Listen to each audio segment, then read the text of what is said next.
nation.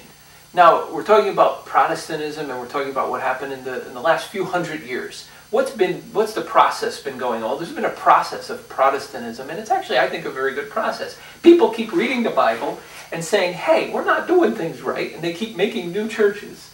It's a very interesting thing that's going on in Christianity in the last few hundred years, and I think it's a great thing, because there should be a constant ongoing process of studying the Bible and correcting ourselves, and I think there's nothing wrong with that. I think that's a great thing.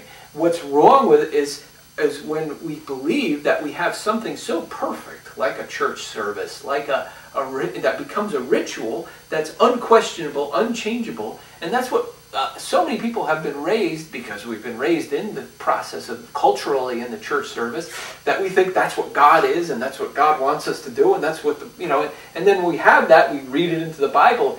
It should be the other way around. We should read the Bible, let God lead us through prayer and study the Word, and change the way we do things, and be open to His leading, and so on. And don't get me wrong, throughout history and throughout Protestantism, there's been great people who've come along and done just that, and say, let's let God lead us, let's do the gospel. And when people do that, magical things happen. God pours out His Spirit, pours out miracles, pours out all kinds of things. Revival happens. And that's what Protestantism has, that in it. There's been many great revivals over the past few hundred years, because people simply open up the Bible and said, let's do what it says. Let's go and pray for the sick. Let's go help people. Let's go witness this gospel to the people around us. Okay? So I'm not saying everything is doom and gloom. However, we do need to understand something. And this is a story that I want to tell backwards in history. So we're kind of progressing through history.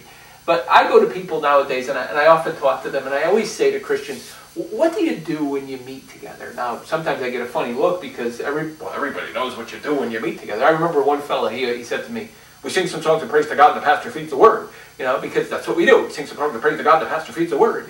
We do that over and over again. He knows what church is, So I remember asking this person, someone who was a member of a kind of a large evangelical church that was nearby where we lived, and I asked this young woman, I said, well, what do you do when you get together? And of course it was pastor feeds the word, and we sing some songs of praise to God. So I said, okay, well, what if I went to your church, say 20 or 30 years ago? Would you have been doing the same thing? So kind of let's go backwards in history for a moment and notice something about what we're doing today and how it's influenced by history. So I said, so the person said, well, sure, I'm sure the church was doing the same thing, yeah. Well, what if I went to your church, say 50 or 100 years ago? Well, yeah, they would have been doing the same thing even back then. The songs would have been different, the message would have been different, But yeah, we always meet every Sunday, and we have praise and worship, and the pastor teaches. Now, I always say to the person, okay, look, there's nothing wrong with Christians worshiping God, and there's nothing wrong with teaching. Those are Christian things to do. But my question is, what happened to the gospel? Where's the apostleship? Where's the getting together and witnessing in the small groups that I read about in the New Testament, And then the answer usually is, well, we send a missionary to China or to India, or folks over there who need the gospel. So I said, well, okay, who decided that your church was going to do this over and over and over again for the past so many years?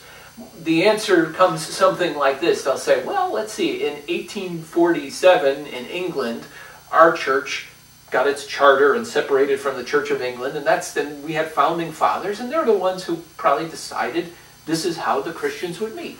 Okay, here's the next question. In 1847 in England, when your church was founded, what percentage of people in England were Christian? Now, most people don't consider this, just don't think about this. But the fact is that most Protestant denominations were founded in Christian nations. Do you get that? In other words, these founding fathers lived in a time and a place where literally everyone was a Christian. England had been a Christian nation for hundreds of years before these folks that were going to start their new church, right? England had been a Catholic nation, and then it became a Protestant nation, but it was a Christian nation, and everyone around them, Europe, was all Christian, basically, for hundreds of years. So now consider the perspective of those founding fathers in 1847 when they were founding the church. Well, communication was poor. You certainly didn't have cell phones and the internet and so on. Travel was difficult. It probably took you 2 days to travel 10 miles or something. Right? So and everybody in their country was a Christian already. So what should they do? Well, they might as well get together and worship God and teach one another, because there's really no need to go witness the gospel, since 98% of the people in England were Christian. You see? I mean, probably literally everyone was Christian and had been for hundreds of years, and everyone they could reach was Christian. Yes, send a missionary to Africa or China or India, where obviously those folks over there need the gospel. But in England, we don't have to do any gospel witnessing. So they didn't see fit to include the apostleship and the working together in the small groups and witnessing and everything like that into the function of their church. Here's the problem that's wrong. Now, I call this founding father syndrome. And we don't realize how hugely influential this is in the Christian church. But because so many denominations and even non-denominational, we want to call ourselves a non-denomination, it doesn't matter. People follow that pattern. Ultimately, they're following the pattern that was established by the Roman Reformed Church back in the 4th century, who started with a Christian nation and said, okay, we got to teach the pagans. And they brought them into the basilica and taught them. Well, the Protestant churches were founded in Christian nations as well. So again, it makes sense if that's the truth. The problem is that we follow it as a ritual from year to year. Now, why do we do that? Why do we do that? Why can't we change it? It's interesting.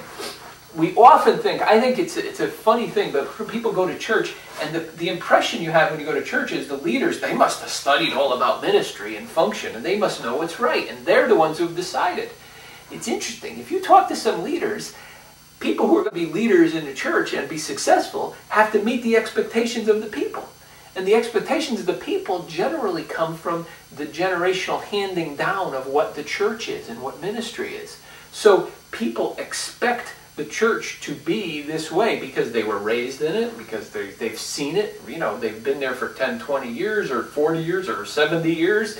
They've seen what church is. So now a new leader comes around, and if he comes in and says, let's break up the church and meet in small groups and witness the gospel, everyone's going to go, what, are you crazy? That's not what church is. We know what church is. So you see, I just call it a huge spirit that's on the church. It's the spirit of a ritual. It's the spirit of the acceptance of things. And so if someone wants to be successful as a leader, they have to fit the system, enforce the system, believe in the system, and follow it and meet the expectations that the people have, after all. They say that's what a successful leader does. So I'm not sitting here blaming the leadership of Christian churches, and I'm not even blaming the founding fathers, because maybe the founding fathers of churches made the right decision in 1847.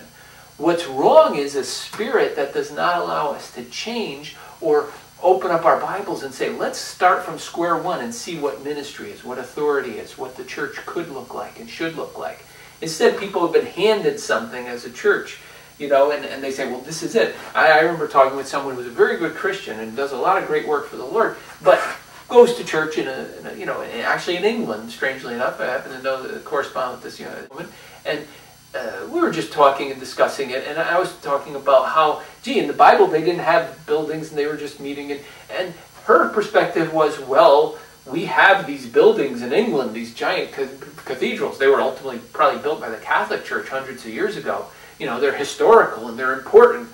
We feel it's part of our job as Christians to preserve this history, So it's interesting. Whose history are we preserving? I mean, how much time and effort and money goes into that building that we're doing? And it's not just the building, but what we don't realize is we inherit a whole function from that building that we may have inherited.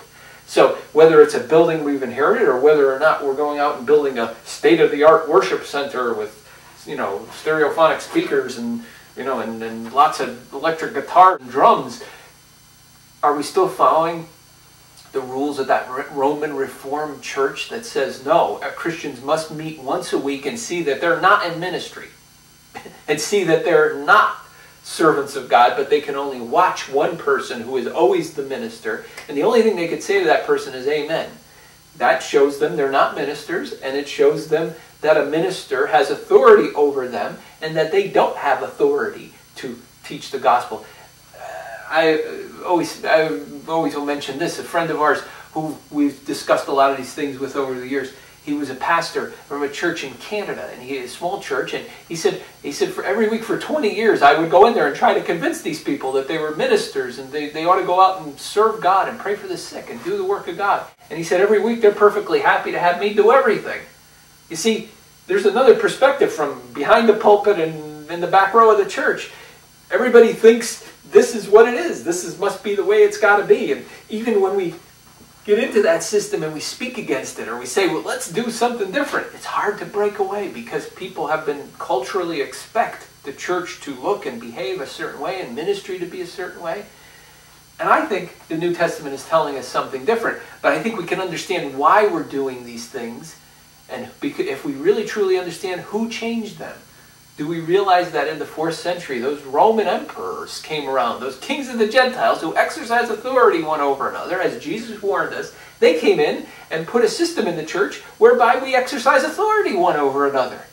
Do we realize that that happened? That's to me is, you know, a little while ago there was a book called The Da Vinci Code, and it was very popular, although it was based on a really silly premise, something that Jesus was married and had 6 kids and lived in New Jersey or something. I don't know what it was, a crazy idea that that person had. But there was a germ of it that was very interesting, because it was the idea that, hey, maybe way back in time things changed and we don't realize it. You should study the true history of the church. You should study what happened in the 4th century. I think it's like 1,000 times more interesting than the Da Vinci Code.